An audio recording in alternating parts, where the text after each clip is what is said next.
semoga salawat dan salam, berkah dan nikmat senantiasa Engkau curahkan untuk hamba kekasih-Mu, untuk baginda Nabi kita Muhammad alaihi salatu wassalam, untuk keluarga beliau, untuk istri-istri beliau, untuk putra-putri beliau, dan untuk seluruh sahabat Nabi. Semoga Allah meridhai kita bersama mereka. Amma ba'd. Di antara nikmat yang Allah berikan kepada manusia adalah nikmat anak. Anak ini adalah karunia dan pemberian Allah Azza wa Jalla yang Allah tidak berikan kepada semua orang. Allah mengkhususkan sebagian hambanya dengan anak, bahkan anaknya laki-laki aja. Ada yang anaknya semuanya perempuan, yang orang tua nggak bisa milih. Oh, sekarang ini kan ada usaha. Betul, dari dulu manusia berusaha, tapi yang Allah nggak kasih apapun usahanya, maka Allah jadikan sebagian orang itu mandul. Kenapa? Allah berbuat apa yang Allah kehendaki, dan semua perbuatan Allah itu berlandaskan hikmah dan ilmu. Takdir Allah itu indah, tapi sebagian kita mengeluh. Apa yang dikeluhkan? Yang dia inginkan 49 sampai 50. Allah itu mengahi mulkus samawati wal ard. Milik Allah yang di langit apa-apa. Ibu-ibu harus menanamkan kepada dirinya sendiri, sebelum kepada anak-anaknya, bahwa pemilik itu hanya Allah. Tapi kan ada di dunia ini BPKB, ada SHM, ada sertifikat kepemilikan. Nah, tapi kita tahu kepemilikan itu sementara. Makanya kita melihat rumah yang kita tempatin itu 100 tahun yang lalu punya siapa, 200 tahun yang lalu milik siapa, 1000 tahun yang lalu punya siapa rumah yang kita tempatin sekarang, dan 100 tahun ke depan kira-kira siapa yang akan nempati tempat kita ini. Kita tahu kita nggak punya apa-apa. Makanya seringkali Allah itu menyebutkan tentang kepemilikan ini, lillahi ma fis samawati wa ma fil ard, yakhluqu ma yasha. Allah menciptakan apa yang Allah kehendaki, bukan apa yang kita maui. Subhanallah ya, betapa banyak mimpi yang kita rajut ternyata tidak menjadi kenyataan. Itulah kehidupan dunia. Lalu kata Allah, yahabu liman yasha inatha. Sebagian orang itu Allah kasih anak perempuan, lahir anaknya perempuan lagi, nanti lahir perempuan lagi. Kadangkala ada yang bergurau, antum nggak bisa bikin anak laki. Ya, Allah yang memberikan, yahabu. Jadi namanya Allah itu Al-Wahhab. Biasanya kita kalau meminta sesuatu yang memang tidak ada usaha dari kita, benar-benar murni dari Allah, ya sudah kita minta, hablana, minta dari Allah. Allah katakan yahabu liman yasha inatha wa yahabu liman yasha'u dzukur, dan Allah memberikan kepada siapa yang Allah kehendaki, bukan yang Allah cintai, tapi siapa yang Allah kehendaki. Az-dzukur, anak laki-laki, semua anaknya laki. Lahir lagi. Anda punya anak 8 semuanya laki. Au yuzawwijuhum dzukranan wa inatha, atau Allah memberikan kepada mereka berpasangan, laki, anak laki-laki dan anak perempuan. Lalu Allah katakan wa yaj'alu man yasha'u aqima. Allah jadikan sebagian orang itu mandul.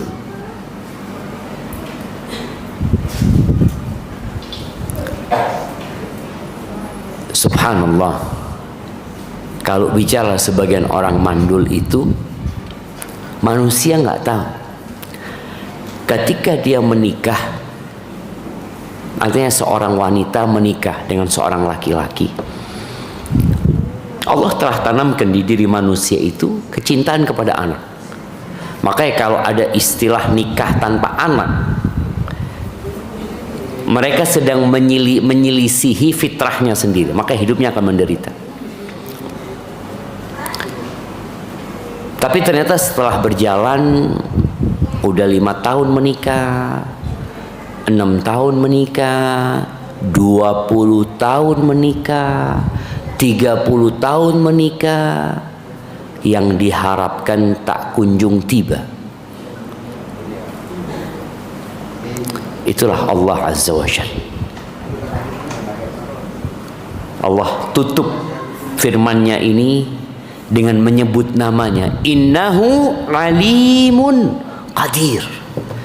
Sesungguhnya Dia itu maha mengetahui dan maha mampu berbuat apa saja Allah itu. Maka ayat yang baru saja kita baca ini menjadi pegangan dalam hidup kita, bahwa sejatinya manusia nggak punya apa-apa, tidak mampu berbuat apa-apa kecuali yang Allah membantu dan memudahkannya.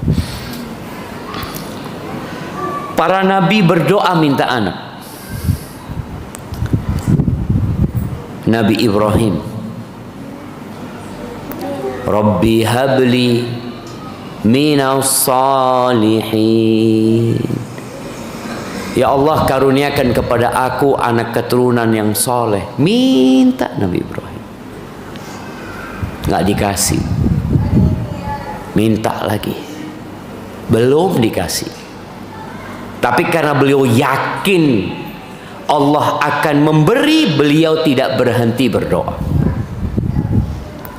Sebagian kita itu ketika menikah 10 tahun, 15 tahun, 20 tahun nggak dikasih anak, terkadang berhenti berdoa gara-gara informasi yang menyesatkan. Ada yang mengatakan sudah tak kira situ di anak, sudah tak bisa sudah. Atau dokter mengatakan resiko tinggi mun di anak. Ini 20 tahun tak beri anak, tahu-tahu ditakut-takutin untuk berhenti berdoa minta anak. Nabi Ibrahim berdoa dan baru dikasih anak umur 86 tahun. Istrinya Sarah itu ketika umur 86 tahun itu dari istrinya Hajar. Kalau dari Sarah lebih tua lagi, 90-an mungkin. Ketika malaikat Jibril dan beberapa malaikat bertamu ke rumahnya Nabi Ibrahim, lalu mereka memberikan kabar gembira kepada Nabi Ibrahim kalau dia akan punya anak dari Sarah. Sarah itu dikatakan lari dari dalam rumah. Dia mengatakan ajuzun aqim. Ajuz, kata dia, aku ini sudah ajuz, udah tua renta dan aku mandul. Apa kata malaikat-malaikat? Qalu kadzaliki qala rabbuki. Tapi seperti itulah ketentuan Tuhanmu. engkau bakal hamil. Ajus bisa hamil.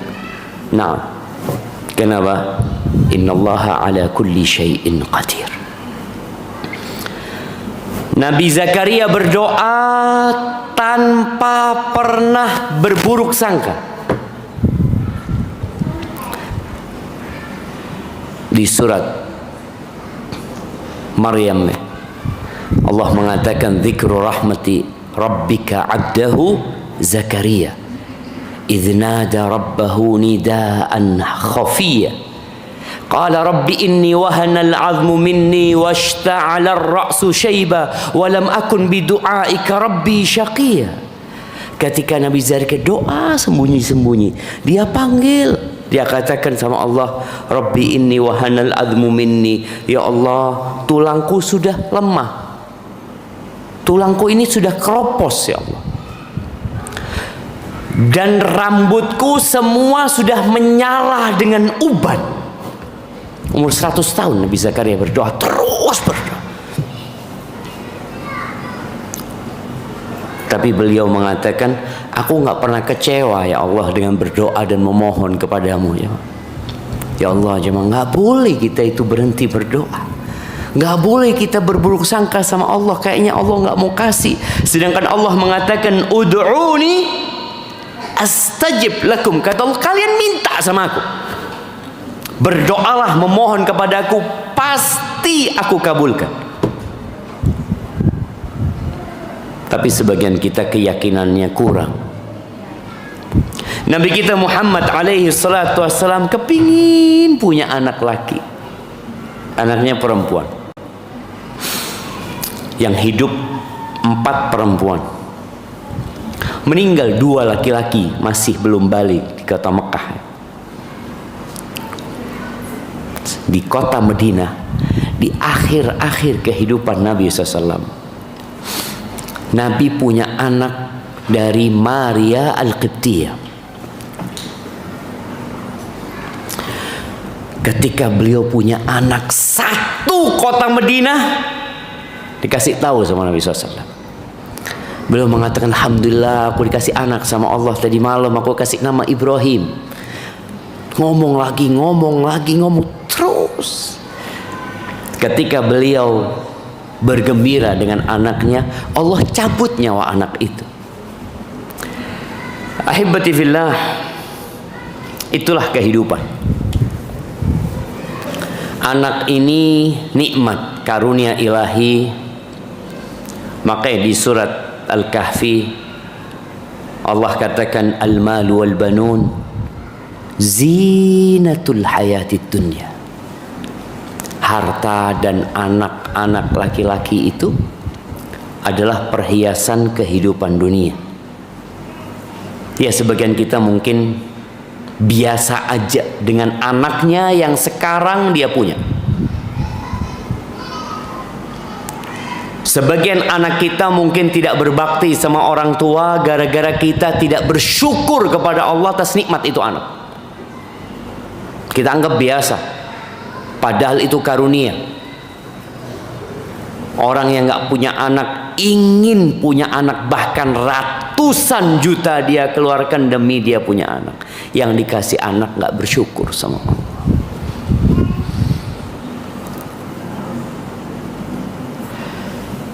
Ahibati fillah. Tapi ternyata anak itu juga fitnah. Jadi bukan hanya nikmat, ada yang nikmat membawa petaka. Berapa banyak yang anaknya mengantarkan orang tua kepada penderitaan.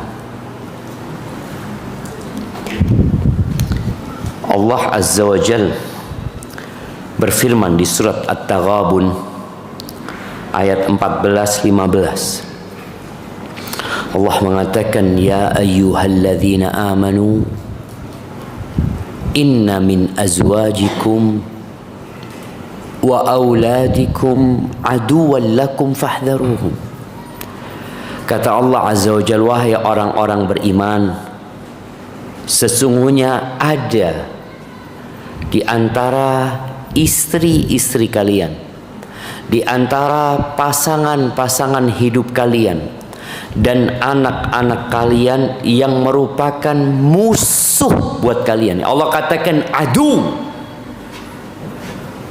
Allah berfirman tentang iblis dan syaitan, inna hadza aduwwun laka wa li zaujik. Nih, musuh buat engkau dan istrimu.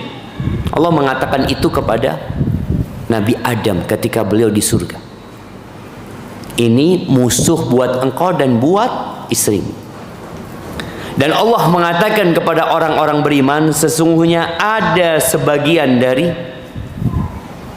pasangan-pasangan hidup kalian, istri-istri kalian dan anak-anak kalian, aduwwan lakum, musuh bagi kalian. Fahdharuhum, hati-hati sama mereka. Bismillah.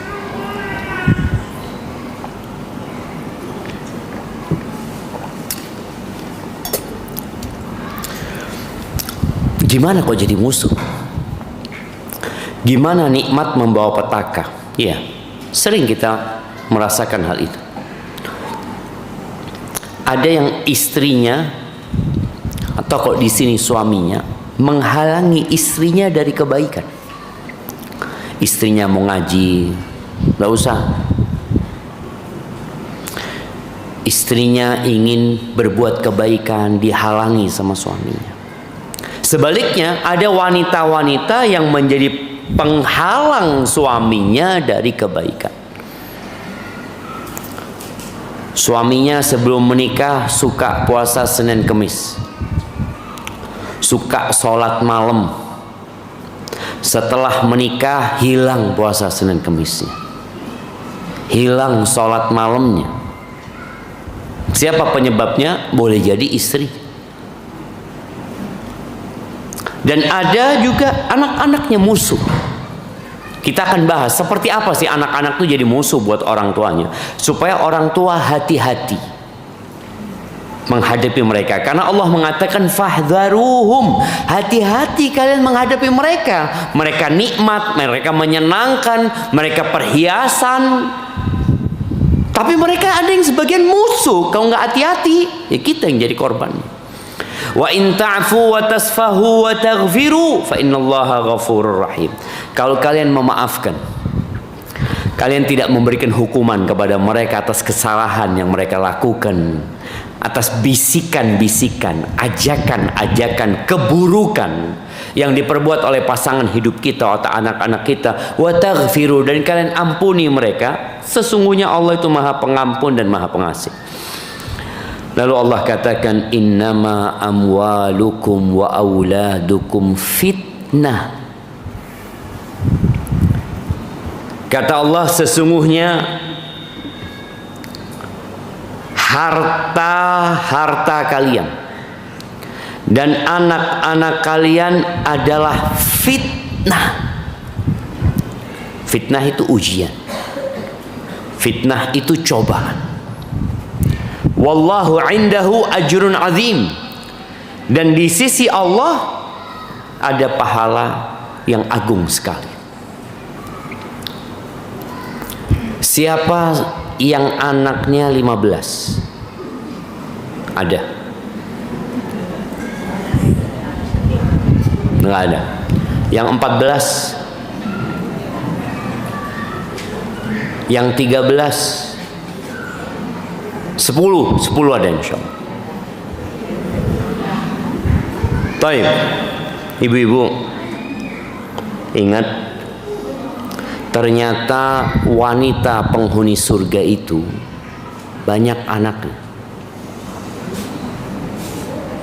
Dia suka melahirkan. Apa bahasa Maduranya perempuan yang subur itu? Merti. Iya. Apa? Merti. Merti. Iya, anak tadi kasih tahu sama teman, merti. Dan Nabi SAW menyebutkan hal itu. Beliau mengatakan kullu waludin wadud. Ketika beliau mengatakan ala unabbiukum binisaikum min ahlil jannah, kalian mau nggak aku kasih tahu istri-istri kalian yang bakal menjadi bidadari-bidadari surga? Kullu waludin wadud. Dia adalah wanita, ya tadi, merti. Yang istilahnya orang dulu itu, suaminya ngelemparkan sarung, ngandung. Ada yang kayak gitu kan? Masya Allah. Dia mau, suaminya mau punya anak lagi, dia siap. Anaknya besar dikit, suaminya mau nambah anak, siap. Kan sekarang enggak, banyak perempuan sekarang itu nolak. Enggak, sudah kaso, repot, ini itu situ saya nyaman. Apa? Artinya dia tidak memandang kehidupan ini sebagai bentuk pengabdian kepada Allah Azza wa Jal. Bahwa setiap kali dia hamil, setiap kali dia merasakan sakit di punggungnya, sulit tidurnya, dia berharap pahala. Tapi sebagian enggak, beranggapan bahwa itu bencana. Ketika tahu-tahu dia telat, nggak datang bulan, terus check up ternyata hamil. Apa kata dia? Ya Allah, mak bisa. Jarang berdelake nah. Cuma ucapan mak bisa itu sebagai bentuk kayaknya nggak nerima gitu. Padahal wanita penghuni surga itu ketika dia hamil lagi, kalau Allah Azza wa Jalla menentukan hal ini, ingat itu anak punya rizki sendiri. Anak itu tak ngakan recekin orang tua. Enggak. Sama sekali. Innallaha huwar razzaq dzul quwwatil matin. Sesungguhnya Allah itu yang maha memberikan rizki. Dan dia maha kuat dan maha perkasa. Jadi bicara anak ini, maka berusaha para wanita ini untuk banyak anak. Bicara capek, lelah, ada perhitungannya. Makanya usahakan setiap kita melakukan sesuatu itu diniatkan mencari keridhaannya Allah. Karena ada orang tua yang dia itu menghalangi putrinya yang sudah menikah untuk endi anak benyak. Sudah cukup, cek nambah boleh. Todus. Todus kah siapa? Malu sama siapa? Ada orang tua yang menjadi penghalang. Padahal Rasulullah sallallahu alaihi wasallam mengatakan tazawwajul waludal wadud fa inni mukathirun bikumul umam yaumal qiyamah. Nabi itu nyuruh para sahabat, nikahilah wanita-wanita yang subur dan penyayang. Aku itu suka sekali kalau pada hari kiamat berbangga-bangga dengan umatku banyak. Ini loh umatku banyak. Jadi niatkan ketika ingin punya anak, mapunga Rasulullah sallallahu alaihi wasallam. Makle apunga Nabi Aten, makle seneng. Ya Rasulullah, saya nyumbangkan buat umatmu 7, 10, 12. Ketika dia niatkan mencari keridhaan Allah, Allah ridho jemaah. Cuma kita itu kan niatnya sudah nggak ke sana. Kita berpikir hidup ini untuk bersenang-senang. Bukan. Hidup ini untuk berjuang mengabdi kepada Allah Azza wa Jalla. Dan jadilah wanita yang penyayang.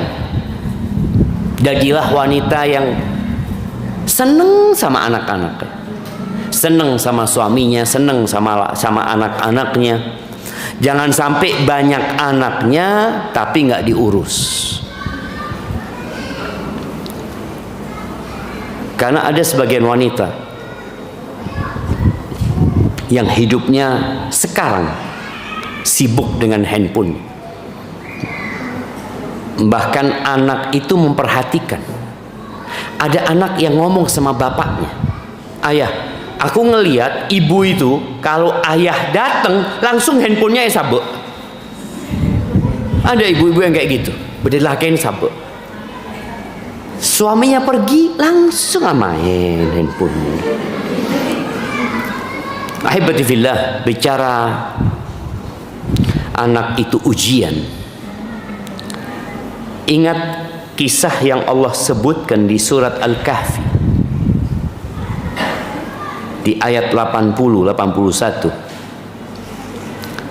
ketika Nabi Khidir ditanya sama Nabi Musa di akhir cerita, kenapa itu anak engkau bunuh? Jadi ada anak yang dibunuh sama Nabi Khidir. Maka Khadir mengatakan, wa ammal ghulamu, adapun anak laki-laki itu yang sudah remaja, fakana abawahu mu'minain, bapak ibunya itu orang yang beriman. Fakhashina ayurhiqahuma tughyanan wa kufra, kami khawatir anak laki-laki itu membebani orang tuanya sehingga orang tuanya bisa melampaui batas dan jadi kafir. Fa'aradna ayyubdilahuma rabbuhuma khairan minhu zakatan wa aqraba ruhma, maka dibunuhlah anak itu dengan harapan Allah kasih ganti yang lebih baik.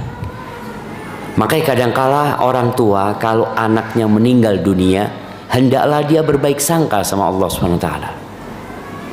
Boleh jadi anak ini kalau tetap hidup, nanti besarnya merepotkan orang tuanya. Makanya di antara orang yang mendapatkan rumah di surga, itu adalah orang yang ketika Allah kasih ujian dengan dimatikan anaknya yang masih kecil, orang tua ini mengatakan alhamdulillah, dia memuji Allah, alhamdulillah ala kulli hal. Lalu dia mengatakan inna lillahi wa inna ilaihi raji'un. Kita tuh milik Allah, anak ini milik Allah. Allah yang memiliki. Dan kita akan kembali kepada Allah Azza wa Jalla. Lalu Allah mengatakan kepada malaikat-malaikatnya, ubnu lil abdi baitan fil jannah, bangunkan buat hambaku ini rumah di surga. Dan rumahnya kasih nama Baitul Hamdi, rumah pujian. Dikasih anak memuji Allah, diambil anaknya dia tetap memuji Allah Azza wa Jalla. Ahibati fillah, di antara bentuk fitnah, ujian, cobaan dan permusuhan yang ditimbulkan dari anak-anak kita itu, anak ini kadangkala mendorong orang tuanya untuk bekerja yang haram demi anak-anak. Dia nggak peduli dengan halal haram. Yang penting anaknya seneng. Ada orang tua yang seperti itu. Bahkan kadang-kala kita melihat ada ibu-ibu ya yang mencuri di minimarket. Buat siapa? Buat anak. Yang kedua, anak itu juga bisa mendorong orang tuanya untuk jadi orang yang bakhil, yang cerek, yang pelit. Padahal sebelum punya anak, Masya Allah royal, suka membantu tetangganya, suka bersedekah ke masjid. Coba lihat ibu-ibu, posisi dia sebelum dan sesudah punya anak. Kalau ternyata sodakohnya berkurang, ini ujiannya anak. Makanya Allah katakan, ya ayyuhalladzina amanu la tulhikum amwalukum wala auladukum an dzikrillah. Jangan sampai wahai orang-orang beriman, anak-anak dan harta kalian membuat kalian lupa dari mengingat Allah. Itu harta dari Allah dan Allah perintahkan untuk kita keluarkan, engkau nggak keluarkan. Oh, untuk masa depan anak-anak. Nanti anak-anak kan mau kuliah, ini itu, berhenti sedekah dia.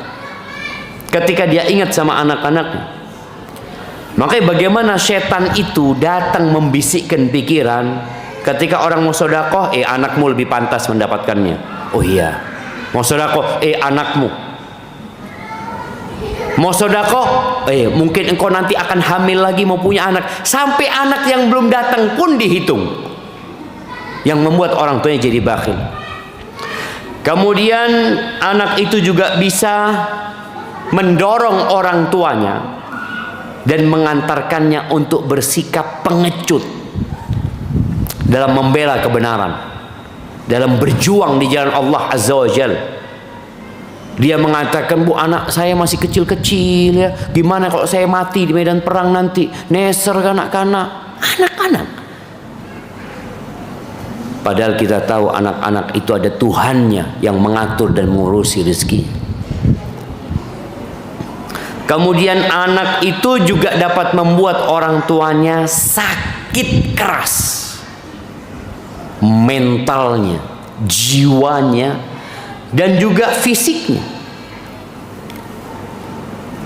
Berapa banyak orang tua yang akhirnya gara-gara anak-anak tidak menerima takdir Allah Azza wa Jalla. Maka disebutkan dalam sebuah hadis yang diriwayatkan oleh Al-Imam Ahmad bin Hanbal, innal walada mabkhalatun majbanatun majhalatun mahzana. Ternyata anak itu, kata Nabi SAW, adalah sumber kebakhilan, sumber kepengecutan, sumber kebodohan. Orang tua ini jadi bodoh gara-gara anak. Nggak mau belajar ilmu agama, melakukan tindakan-tindakan yang haram, mahzana, dan anak itu menjadi sumber kesedihan buat orang tuanya. Maka buat para orang tua, ibu-ibu khususnya, yang mungkin sebagian ibu-ibu mengeluhkan dalam pendidikan anak-anaknya karena tidak dibantu oleh suaminya. Dia merasa suami anak nggak peduli sama anak-anak, dia sibuk cari fulus. Nah, nanti suaminya akan dihisap sama Allah SWT. Tapi engkau pun akan dihisap. Karena anak-anak itu amanah. Ketika suami berangkat kerja, siapa yang harus ngurusin anaknya? Ibunya. Makanya kalau kita melihat status sosial di masyarakat, bapak itu adalah kepala rumah tangga. Ibu itu adalah ibu rumah tangga. Walaupun ibunya guru, walaupun ibunya bisnismen, walaupun ibunya wanita karir, status yang lengket yang tidak bisa dilepas adalah ibu engkau. Engkau punya tanggung jawab sama anak-anak. Kata Nabi SAW, kullukum ra'in wa kullukum mas'ulun an ra'iyatih. Setiap kalian adalah pemimpin, dan setiap kalian akan dimintain pertanggungjawaban atas apa yang dia pimpin. Wal amiru ra'in, namanya raja, gubernur, presiden, dia pemimpin. Wal rajulu ra'in ala ahli baitih, dan seorang laki-laki pemimpin terhadap keluarganya. Wal mar'atu, nih, dan wanita ra'iyatun ala baiti zaujiha wa waladihi, dan wanita-wanita itu adalah pemimpin di rumah suaminya dan anak suaminya.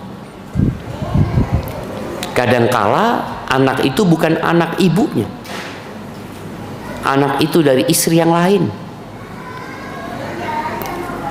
Itu adalah amanah. Ada istilah bahwa ibu tiri itu jahat. Maka Nabi mengingatkan, engkau pemimpin, engkau dikasih amanah anaknya suami. Apalagi kalau anaknya itu lahir dari perutmu sendiri. Jadi nggak ada alasan, oh suami nggak ikut mendidik. Udah engkau didik full. Sampai ada seorang laki-laki, dia cerita sama anak.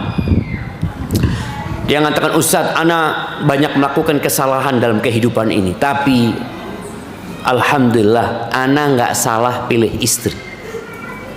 Enggak. Suaminya kadang-kala kerja merantau, suaminya kadang-kala harus keluar kota, tapi dia nggak salah pilih istri. Anak-anaknya semuanya benar.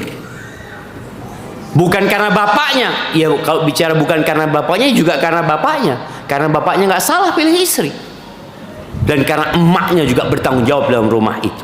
Wa kullukum mas'ulun an ra'iyatih. Dan semua akan dimintain pertanggungjawaban atas apa yang dia pimpin. Ingat Nabi Ibrahim ketika belum punya anak, doanya minta anak. Rabbi habli minas sholihin. Ketika sudah dikasih anak, doanya lain. Beliau doanya, wajnubni wa bani an na'budal asnam. Ya Allah, hindarkan aku dan anak keturunanku dari menyembah berhala. Rabbi ij'alni muqimas salah wa min dzurriyyati. Ya Allah, jadikan aku orang yang mendirikan salat dan dari anak keturunanku. Sekarang doanya semua ada anaknya. Kenapa? Ya itu sebagai bentuk tanggung jawab. Engkau sudah dikasih anak, engkau punya kewajiban mendidik, engkau minta sama Allah. Jangan minta buat dirinya sendiri, mintakan buat anak-anaknya. Ini sebagai bentuk tanggung jawab kita. Karena jalan pintas dalam pendidikan anak-anak itu ya minta sama Allah. Karena Allah yang memberikan hidayah kepada mereka. Rabbana hablana min azwajina wa dzurriyyatina qurrata a'yun waj'alna lil muttaqina imama. Dan jamaah rahimakumullah, jangan sampai kita mati ternyata dalam menjalankan tugas sebagai ibu. Ibu-ibu ada yang berkhianat kepada suami. Bukan berkhianat berzina, tapi sibuk di rumah dengan sesuatu yang bukan kewajibannya. Dan terakhir, mulailah bermuhasabah. Apakah amanah yang Allah berikan kepada kita sudah kita jalankan dengan baik atau belum? Kalau ternyata belum, dan ada anak-anak kita yang jadi tidak benar gara-gara ibunya dahulu tidak mendidik dengan benar, engkau perlu beristighfar dan bertobat kepada Allah, serta meminta maaf kepada suamimu. Katakan, iya dulu aku banyak menelantarkan anak-anak,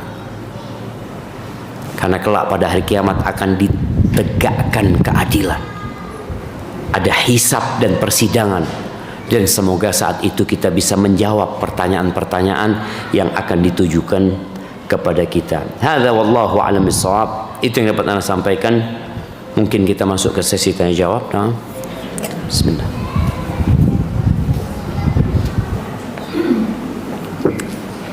Mungkin ada kertas yang bisa dikumpulkan Ibu.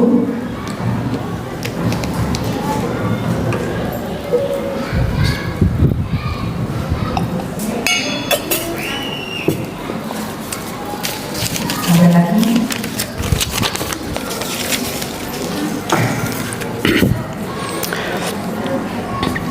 Iya. Ini ada pertanyaan. Izin bertanya Ustaz.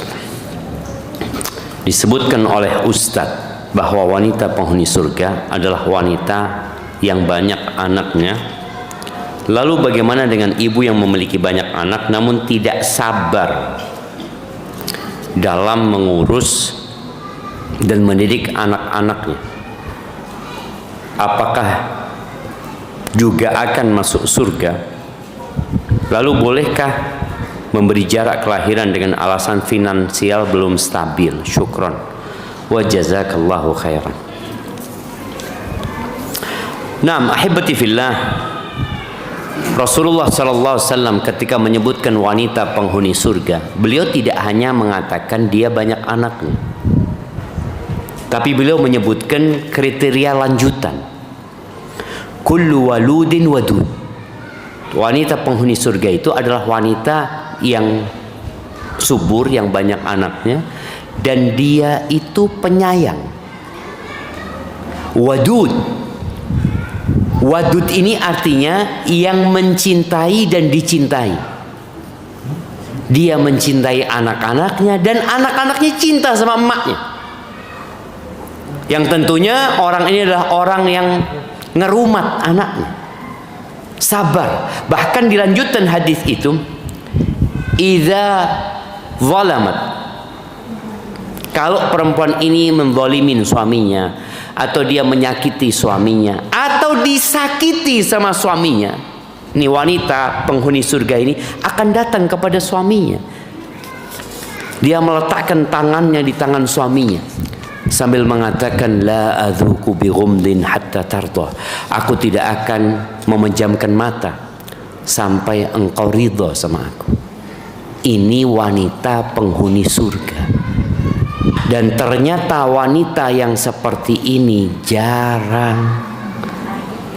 Siapa ibu-ibu yang kalau disakiti sama suaminya minta maaf sama suaminya? Bukan menyakiti suaminya, disakiti sama suaminya. Itu minta maaf. Dari baiknya perempuan ini. Perempuan itu kalau menyakiti suaminya atau disakiti suaminya, muter-muter mau minta maaf. Yang ada malah neng-neng. Suaminya didiamkan sama dia.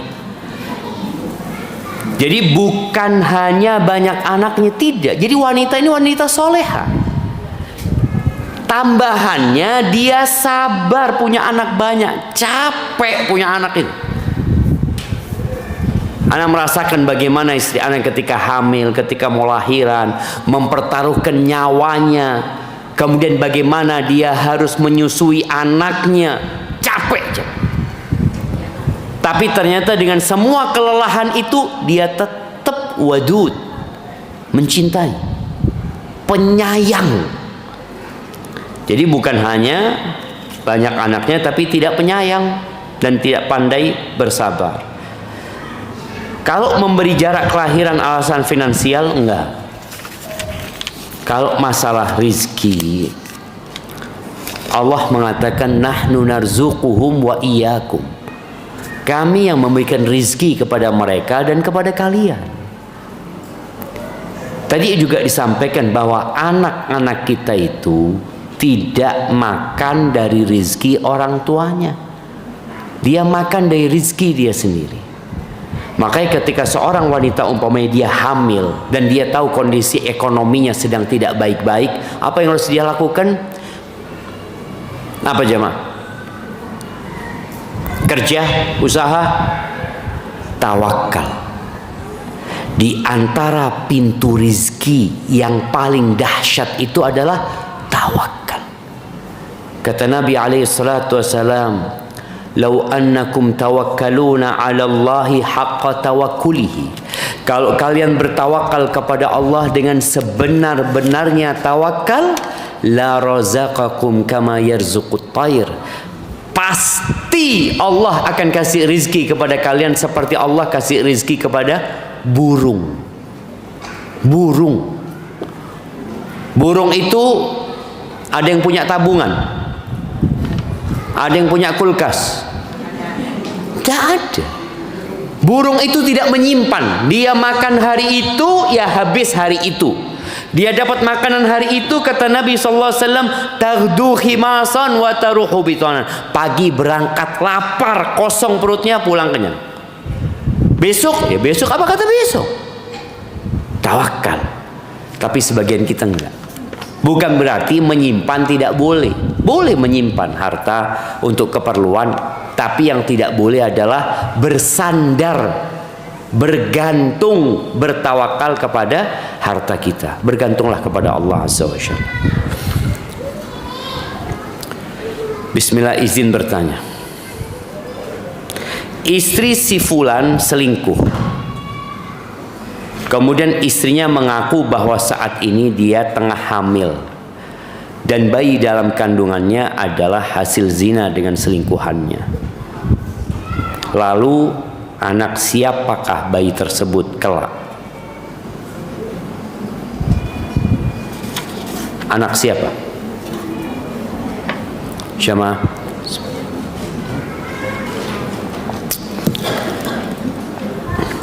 Rasulullah sallallahu alaihi wasallam mengatakan, al-waladu lil firash walil ahiril hajar.